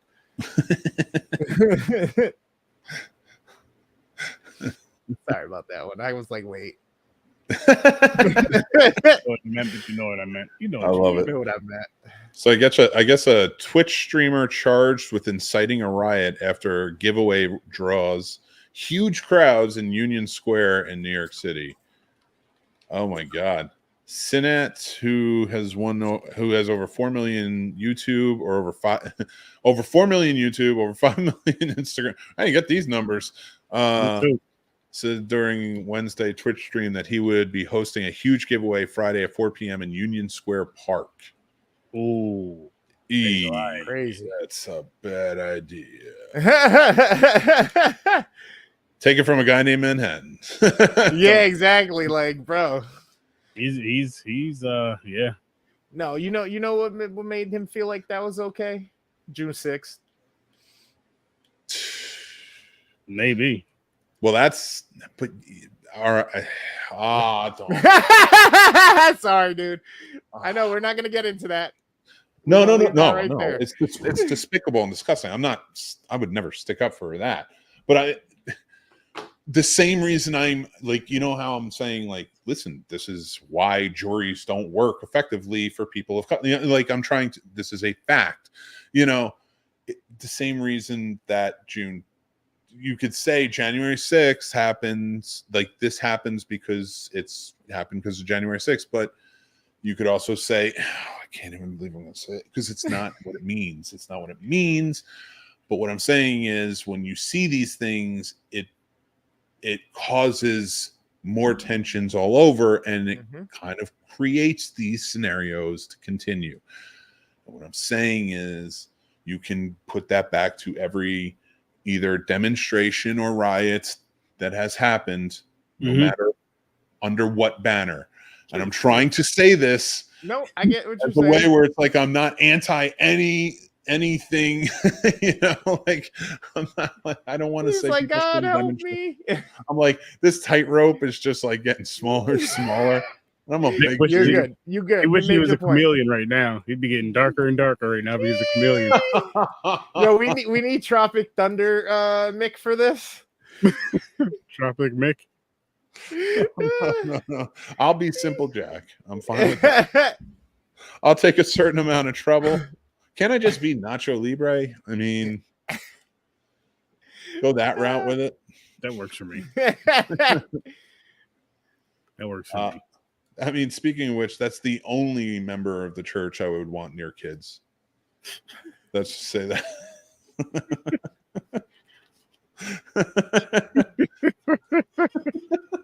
That's awesome. Chris is looking at the screen like I said Weed Wolf under my breath. No. I've got a grin on my face. He's happy. Angel says, I wish you would be on. This is my type of combo. Yeah, try it again, man.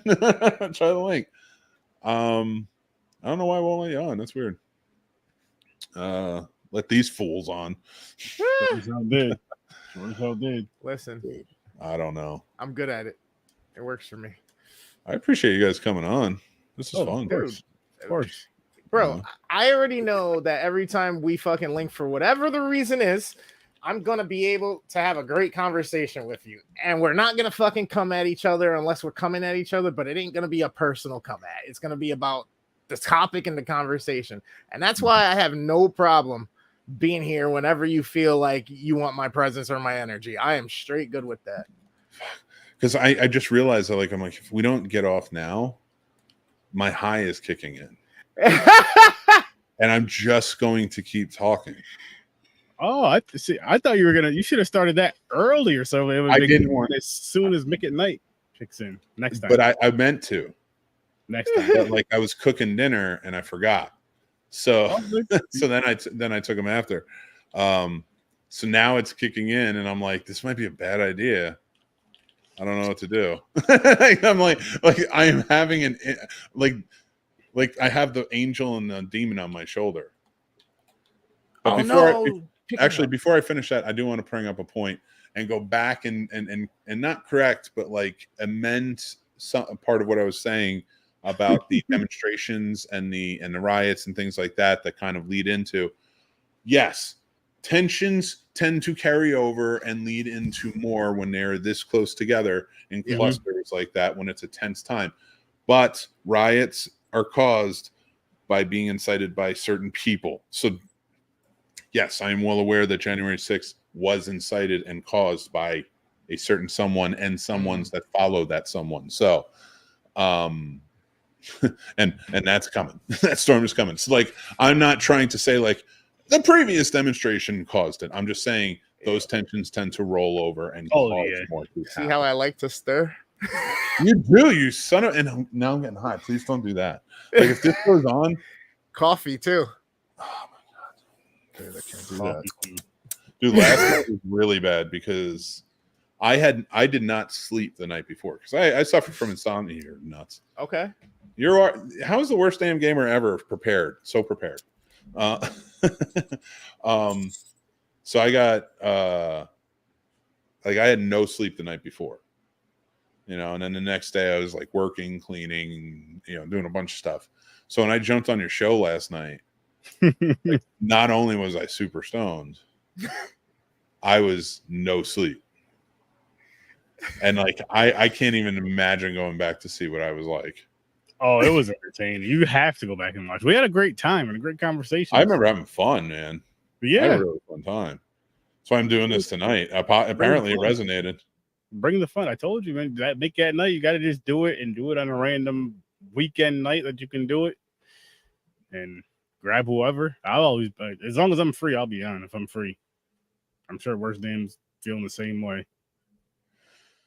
Yeah, and I'm sure Dadpool, like when he can get in, he'll come in. Yep. This is wait, what happened? Oh my god, my thoughts exactly. Worst damn gamer ever. I wish I could get on type of convo. Sorry, Chris, I ain't coming on or at you. I blame Chris and Weed Wolf. Me too. You have to. It's perfect. The face is perfect. It's the same every time. Don't lose it. Don't lose that face. Poor Sturdy's like, dude, I've been working. Oh man, you too. Yeah, then I'm gonna have to deal with this shit tomorrow. Popcorn and pints. What are the movies again tomorrow? Oh, you said no. Wait, you said it's wait. Let me guess. I know Chef was the second one, and the first one, I still can't figure out how the hell it connect. All right, what was it? Colombiana. What Colombiana? Yeah, that's right. I like that movie. Yeah, me too. It was my first time seeing Chef all the way through, and first time seeing Colombiana. Oh, really? Mm-hmm. Yeah, I like Colombiana. I thought it did well. Oh, I thought they did a good job, but it was. I guess it didn't. I don't know. I think it did well. I'm over here talking and didn't realize you guys weren't hearing me because I muted my mic for a second. I thought you were playing it up over on Discord or something. No, I'm over here like, bro. You know what? You're gonna have to come see Popcorn and Place to see what we think about it. I wasn't gonna go anywhere with it as far as that goes, Chris. Oh, I will say the movie Chef did make me hungry.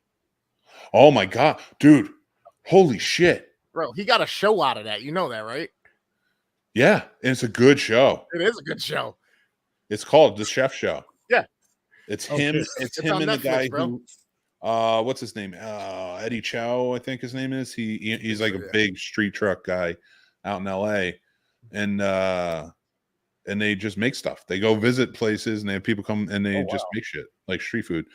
It's real. It's on Netflix. It's good. I don't know if I'm saying the same thing Chris just said to you or not. Yes, I'm at that level now. Yeah. That's exactly what. You know what? You're good. This now. is now a cat's from a cause. We might as well just go all night. Hey, fuck it. I'm on till the sun comes up. No. The stars come out. The sun comes up. Oh my god. He'd be the one that run the second half of that if you wanted to do a 24-hour stream. Like, yo, you guys are tired. I got the rest. Yo, a cup of coffee at like 8, 9 o'clock. I'm straight. What's he doing? He's playing Fortnite, but I will be up till tomorrow, like after our podcast again. See, you guys are busy bees, man. Yeah, not busy, and well, I guess you could say yes. Too busy at times, not enough. mm-hmm. How do I say? Sometimes it's not good to be busy, right? It's busy's a fool's game type deal. Yeah, that's true. Doing too much of not enough of the certain things that need to be done type shit. Yeah.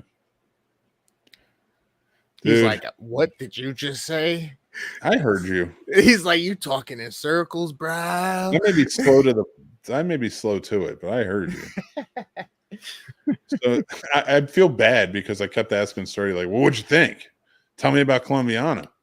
Yeah. And he's gonna review it. He's gonna review it tomorrow.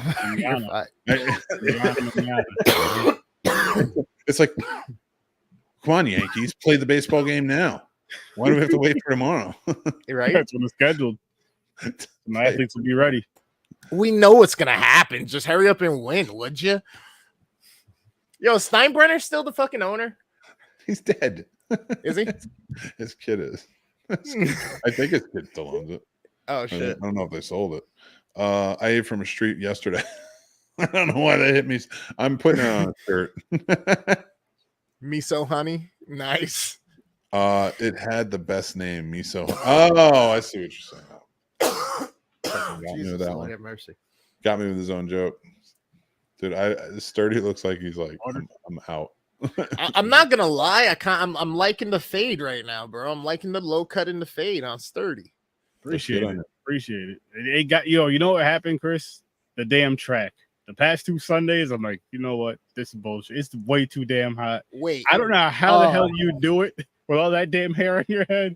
Listen, but I can't you race too? that. I'm sorry. I don't have a car currently together, but yeah. That's awesome. That's really cool. He was at the track taking pictures and stuff and videos. A bunch of cars. Nice stuff. So yeah. Very cool. Dude, you guys should do like a what do you call it? Like do a reel for your YouTube, man. For your racing reel. There's and that's like, no, let me send you this. Let me send you this. I'm all interrupted. No. I'm actually I did mention this on my live the other night. I do want to make a sister channel to my Horror Surf 30 channel, Racing with Surf 30. So anytime I'm doing something with my car, make little reels, videos, and all this other stuff, and kind of throw it up on there. So you guys, my other passion besides horror, which started damn near around the same time. That's awesome. I'm trying to have him put the wrench time in. You know what I'm saying? I'm trying to get this whole family together. Dude, that's a good thing for you too, Chris, because you're starting out the business. So, you know, you put your you put your watermark on that video. People are going to see that. And he'll put it in the description, I'm sure. Oh yeah. Oh, of course. Yeah, I'll send you the links to some of the private unlisted videos that I have that I've done for people from the past 2 weekends. So you're gonna be like, I think you're gonna be like, oh, this is kind of cool. No, definitely. But I will say that thing. Of course. I love that, man. Yeah, I love checking that stuff out. Are you a car dude? From Mom Pool. Oh, cool. Nice. That's awesome. You got an IRL for finding love. I like that. You got to roll it in, and then you got to make it the pools. Or no, that's stupid. I'll think of something. I'll think of something that you naturally won't use because you've come up with something already. And I don't blame you. Too funny. I'm too far gone. Nah, you're fine. You're keeping up. Are you in the cars though, Mick? Theoretically. Like you remember the good years? I like watching racing. Okay. But I'm not like, and I love cars. Like I love looking at cars and like seeing. But like, can I build a car? Can I fix a car? No, not really. Like I change oil. I can, things like that. But I don't. You could drive one. You know, like it's not my hobby, I guess. Yeah. I can drive one. Have you ever been to the drag strip? Yeah. Jersey's got a lot of them. Yeah. We used to go to Englishtown all the time. Echo and ET. Yep. Yeah. Dude, I love the jet cars. Yeah, they're so fucking much insane. fun. What are they doing? 300 miles an hour, some shit like that. Well, we would be when I worked 3-second, for, quarter mile. well, you might be close to it, Chris. I don't know if you know it's sturdy. PC Richard and Son. Used to, yeah. I worked there years ago. Okay. And when I worked there, they were like huge sponsors of everything. They're a big appliance electronics store, in like New York, Connecticut, and New Jersey. Think of like Circuit City or Best Buy from like the 90s to 2000s type deal. Yeah. But they've been around some weird number, like 110 or 15 years or something. It's crazy. And so I worked for them for a while. So like when I would, and the store I worked in was real close to Englishtown. Okay. So nobody ever really wanted to go. They had this huge box there. You know, people would go and like party and stuff there. And like nobody from like the New York area or up in North Jersey wanted to go. So they would always offer those tickets to me. And I'd just go. I'm like, yeah. And like when you would sit behind the glass and those jet cars would go, like so much condensation, you can't see anything out of the window. It's so nuts, man.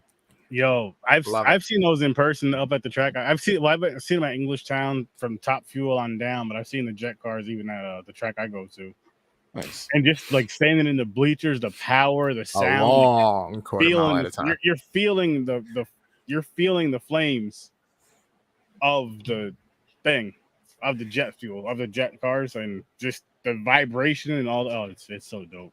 It's so dope. It's one of those things where, again, if you're into stuff like that, people, if you've never been to a drag track in your life, if there's one nearby, hit up your local drag strip. Take your kids. It's really a good family thing. Definitely. It's a cool family thing. Take your and kids also, for a couple hours. Not even just for the racing, because like it's always they put something out. Like there's always not just the racing, not just the drag. Oh, that's the main event. And and so like what I'm trying to say is like there's always some really cool openers too. There's some awesome cars to look at, awesome people to talk to, and 9 times out of 10 you can go and ask somebody about.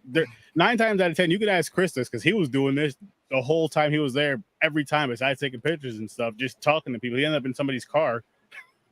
Nothing weird. He was talking about some guy's car. The guy's like, "You want to come see the car in the trailer?" He's like, "Yeah, all right, get in." But that's how it is. Like at the track, it's just all of a sudden it turns into casino. I let him know. I was like, "Listen, if you get kidnapped, I'm not saving you. I'm racing and going home." Yeah, like most people won't sit there and go talk to the old heads because they're too much. They know it, or they're I got it type mentality, and it's like not that's me. If all of a sudden you tell me you got a blah blah blah blah blah type of car, I'm like, so is it here? What we talking? How long you been doing this for? Okay, cool.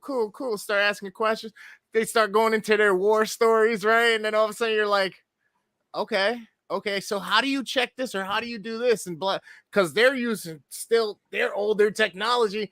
And now I'm learning that. And I'm like, ain't nobody else gonna know that coming up in this generation. You know what I mean? The next generation is gonna be all electronic, fucking EFI, computer tuned, all that shit. But will they be able to know if the computer tune is right based on the sensor or is it giving you the right data, or is the sensor faulty and it claims it's giving you the right data and it's not telling you there's a problem? But there's other ways you can circumvent that. Another test you can do, and it's just go back to roots, go back to the grass. You know what I mean? Yeah, the old heads definitely know. I love it. I love learning from people who've been in shit a long time. Like, I love it. And the cool thing is it's a wealth of knowledge. You just stand, like when I'm in the staging lanes, all I'm doing is talking to the person next to me, the person in front of me, or the person behind me.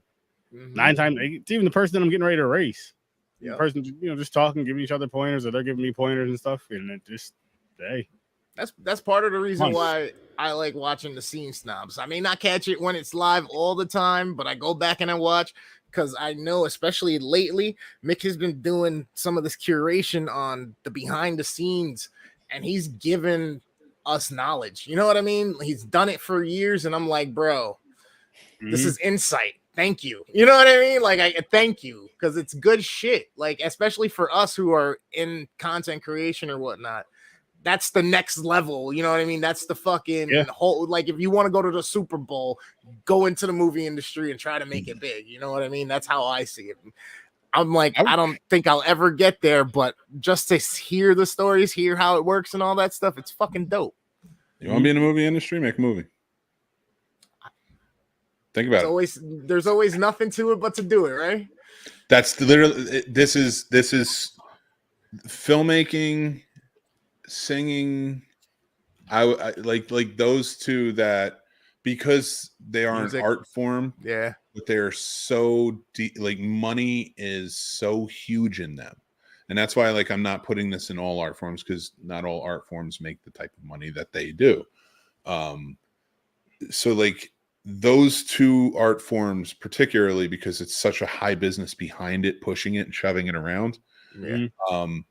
Those are the ones where it's really just like learning how to swim. You've just got to sink or swim. Jump. Yep. You're just gonna you're gonna make it or you're not, and you're never going to make it if you don't do it. You know, like I have worked on a lot of movies. I have never directed my own movie. Like I've done 2 shorts that I directed. Okay. Mm-hmm. I'm talking about like I went into this. I'm going to direct features. I've got screenplays upstairs for days. I wrote a treatment the other day. I saw that post. I'm not going to do anything with it. But I wrote it, you know? So like, cause it's just my brain. Like I write like, so they'll go and they'll just get put away. But my point being is I've never made a movie. You know, like that was mine. Mm-hmm. And that was always the goal. But I did not fail in my goal of being in the industry. I got into it. I jumped and I got into it. And it was literally, I had to jump. Yeah. You know, but do you have zero interest in making a movie now? You know, I just don't know that I got out of directing in college. You know, because everybody enters film school like I'm going to be a writer director, and by the end of film school, either you're still going to be a writer director, you're not in film school anymore, or you found some area in film where you're like, I like this, I want to do this, and it never fails, and that's what I did, and a lot of people did. I found producing. I was like, I love this. I love this stuff. I love working on budgets. I love scheduling. I love putting together rap books. I love, you know, just hiring crews and going through the motions and, you know, just piecing all of the puzzle together so that way everybody can get together and make a movie. I'm like, this is the greatest, you know, like it's fantastic. And finding scripts and then actually producing them and finding the right people and putting them in the right places, you know, trusting them. Not hovering over them. Are you going to do it right? Like, no, director's going to direct. The DP is going to DP. Like, it was always exciting for me. So like, and that's what I found in college. So I'm glad I did because that's the path I chose. So it wasn't going to lead me. So like the goal changed. It wasn't, I'm going to direct my own movie. I'm going to produce my own movie, which means I'm going to find it. I'm going to find the crew. I'm going to find the funding. I'm going to do this. And I have produced movies, never my own. And that's like a goal. There's a script I wrote that if it were ever to be made, I would want to direct it, but that's the only one. Okay. But other than that, like that's the goal would be to like produce something. But I'm content on the producing side with what I do here at the Scene Snobs. I really enjoy what I do. Like I create constantly, you know, like I make nothing for it. And, you know, so but I doesn't mean I enjoy it. I get it. And hope one day the industry comes around. That's it. Yeah. It's the plight of the passion, baby. Yeah. It's true. But that's interesting though. That's cool. But if you want to make a movie, make a movie. That's the only way you're going to do it. Everybody who says I'm going to make a movie when never makes a movie. Yep. That's true. I still hear people I went to college with. I still hear people from high school I did a movie club with who were, I'm going to be a filmmaker. And yeah, I didn't reach my goal. You know, like I had goal, like win an Oscar, do this, do that, yeah, and blah, blah, blah, blah, blah, all the way down. You have those. I didn't reach those goals, but I've reached damn near a lot of goals, personal goals that I had in the industry. Mm-hmm. And like one of my goals, even as a kid, was like move to Los Angeles, become a filmmaker. Nice. I did. You know, like I got to do that, you know, and be there. And I remember I like it. my second night, because we were on set, because I had literally flown in, slept that night, went to set the next day, because I moved out there for a job.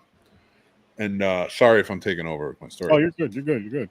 And it was in the Hollywood Hills. Now, the Hollywood Hills are beautiful houses, big old mansions everywhere. It's gorgeous with beautiful views, right?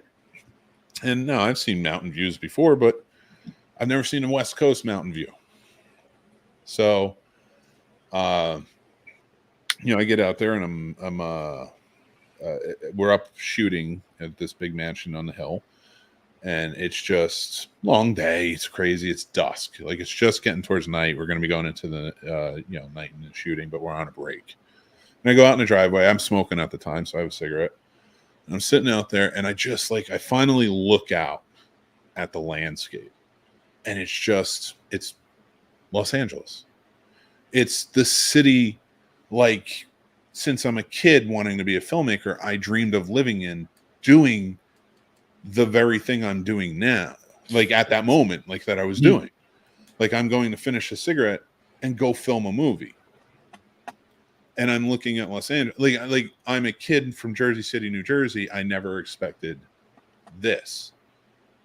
That's a win for me. Like that was a huge win for my life. Like because nobody where I come from gets there.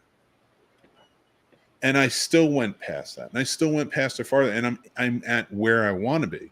So, yeah, I didn't get the main goals, the big goals, and stuff like that. But ultimately, I still made movies. I still made lots of friends. Have great experiences, memories, the whole nine. And the only way you're going to get that is by jumping in. Yeah, you're absolutely right. You know who told me that? You know who told me to just go to film school? Just do it? Who's that? Ja Rule? No. Fuck? Jesus. And I have the picture of him upstairs. I'll put it on Instagram. George Romero. Really? Yeah. That's dope. I met him at a convention. He was a big push. Like he loved Full Sail. That was where I went to school. And I knew I was going there. I had paid to have a seat, but I was still on the fence about it. Mm-hmm. My buddy and I went to this horror convention, and we were hanging out, and we were doing our thing, and George Romero's there. And I love George Romero, and I knew he had been pushing for Full Sail, filmmakers to go to Full Sail for a long time. So when we got up to it, I asked him, I said, Mr. Romero, shook his hands, got a picture with him, did the whole nine. And I was like, I just have to ask you a question. I'm planning on going to film school. It's been my life's dream to work in film. And I was planning on going to a school called Full Sail. And I know that you've pushed for it. What do you think? He sat me down at the table, still signing autographs and saying hello to fans, and talked me into going to film school. He asked me questions about filmmaking. Like I shouldn't say talked me into, but like it talked me into. Like I realized from talking to him, that's like, what you want. This really is want it. to do. Absolutely, because everything he was saying was like, "This is it, right?" Like this is what like encouraging. And it was just like, yeah. And then years later, I'm at Full Sail. Not years, I was a couple of years later, but I'm at Full Sail, and he and Tom Savini were there. And now I had met Tom Savini a couple of times before, so I went over and I shook his hand, said hello, and I met George Romero again, and I said, Mr. Romero, you don't remember me, blah, blah, blah. And he goes, No, I don't remember you. I'm glad you're here. I'm glad you're doing it. And the president of the film department knew me, and like he was like, "No, he's great. He's doing it." And really complimentary, and I appreciate awesome. that he did that. But it was just a wonderful time. But like, That's awesome. My bad. You're good. I don't care. No, it was just in case I fell asleep to wake me up. Not during this. Not during this. No. Because I'm gonna with my boy later. That's my alarm to get my ass up to game. That's fair, dude. Oh man.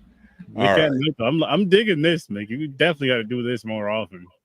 Yeah, let's Mick at Night more often. Yeah, it's fun. I got plenty of stories. But I like it. I'm gonna get you excited next time. We're gonna get you riled up. Oh man. Trying not to do that these days. Trying to be cool. It's Mick at Night, man. It is. Dude. We got to bring the night court or something. You know what I'm saying? That's what I want. I want dancers, and we're going to call them the night quarters. And they're just going to be, it's going to be women. And you know what? It's going to be politically correct all around. It's going to be everybody. It's going to be all genders. It's going to be all y'all. It's going to be all genders in just judges' robes dancing. Yo, I love how he started. He was like, it's gonna be women. That he thought in the back of his mind, like, wait a minute, I don't like where this is. This is Sturdy and Chris out here. Before they say anything crazy, let me switch this up really quick. It's gonna be everybody, all genders, all right, everybody, all inclusive. Damn right. Even dressed appropriately, even the aliens, the Anunnakis, even the aliens, especially. Fucking Atlanteans, come on up. Let's say it's cool. Just come out the water. All are welcome on the show. Mick at Night. Yes. All we're missing is a moon, Mick. Fucking that's it. Mermaids, Bigfoots, and aliens. Let's get them all down. Let's have a grand old convention. Dude, I got to change the little emblem in the for the Mick at Night one. The other one with the microphone. I got to change it to like a moon background. Yes, moonlight. How? Holy shit, dude! If you could watch any horror movie right now, what would you watch? I can tell you which one it's not. Weed Wolf. Oh, any horror movie right now? You know, I'm gonna say Hereditary because I always not Hereditary. Sorry, I still haven't fucking seen that thing. That movie sucks. Midsommar. Oh, Midsommar is so good. I like it. No. Oh, hold on. No. You can't do that. We gave that thing goddamn near 10s, I think, all across the board. I need to hear this. I gave it a high score. Both of those are high score. I enjoyed both of those films. I don't like. Listen. It's Ari Aster, so it's beautiful. It's wonderful. It's the whole nine. It's great. But the story is so weak. His stories are weak. Tired of his weak stories. But yeah, that's the one I'd pick because I've only seen it once, and it's been like 2 years, I think, 3 years. I don't remember. Wait, so what do we got to do? We got to pick our favorite horror movie? No, just one if you want. Anyone you can watch right this second. Oh, I've been really wanting to watch Nightmare and 13 Ghosts. Nice. Oh wow. What about you, Mick? Well, right now, what I'm gonna watch I don't know if I'm gonna watch it actually, because I was gonna do this from like 10 to 11, and then so here's what happened. So here's the story. Oh, shit. Sorry, I'm composed. So I was watching TV. What was the movie I was watching? Oh, The Monster Squad was on. And when that was ending, just as I needed to come down here to do this, the Lost Boys was starting. Oh, so and then that was so I was gonna do this from 10 to 11 and watch Lost Boys till 12, and then at 12, Fright Night started. Nice. So you got Fright Night. So you got Fright Night then. You're welcome. Yeah, I mean Fright Night's good. But I wanted to watch Lost Boys too. But Chris says my wife watched Midsommar. She said, "You didn't tell me it was a comedy." That's wow. She's cold, bro.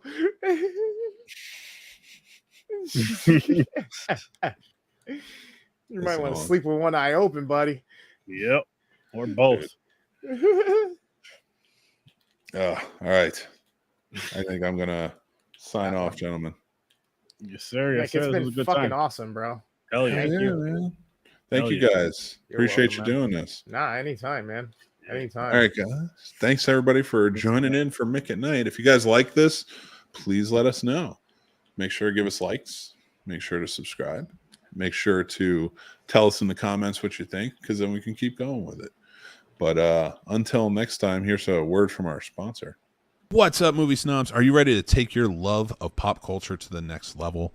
Look no further than Entertainment Earth, your one-stop destination for all things entertainment. From rare collectibles to the latest must-have items, they've got it all. Whether you are a fan of superheroes or a sci-fi lover or a classic movie enthusiast, Entertainment Earth has the perfect treasure waiting for you. But it gets better. By clicking the affiliate link down in the description below, you'll get an exclusive discount just for you being our amazing viewer. And we thank you guys. Get 10% off if you click on the link below. And if you spend $79 or more, you get another 10% off and free shipping. Check it out. Take advantage of this because it is truly awesome. All right. I like Thank it. you. Hell yeah. Guys. All right. Until next time, make sure to go check out Horror with Sir Sturdy podcast. Popcorn and Pints tomorrow night, 9 p.m. It's awesome. It's a great show. Where Chris will also be on, Worst Damn Gamer Ever, and make sure to go check out his channel, Worst Damn Gamer Ever. I don't have them linked yet. I will link them down in the description just right after the show, and then we'll go from there. I should have linked you guys, but I didn't. Hey, it's all good, man. It's all good. This is some fun stuff tonight. This face is easy to find. Just say Weed Wolf, and then like a spotlight appears with a face that's just like disapproving. There you go. There you go. Disapproving face. It's a spotlight and a Puerto Rican flag in the middle of it. Yo, every time somebody says it, the lights gotta shut off and just the perfect shine on me. Oh, we gotta make that image or whatever, and then just pop it up anytime. I'm gonna earn frown wrinkles over here every time somebody says it. I don't want to do that. I like smiling. She gotta keep smiling. Worst damn Weed Wolf ever. Oh my god. Boom. Stop saying it. Later, everyone. That's a good one, people. Peace out.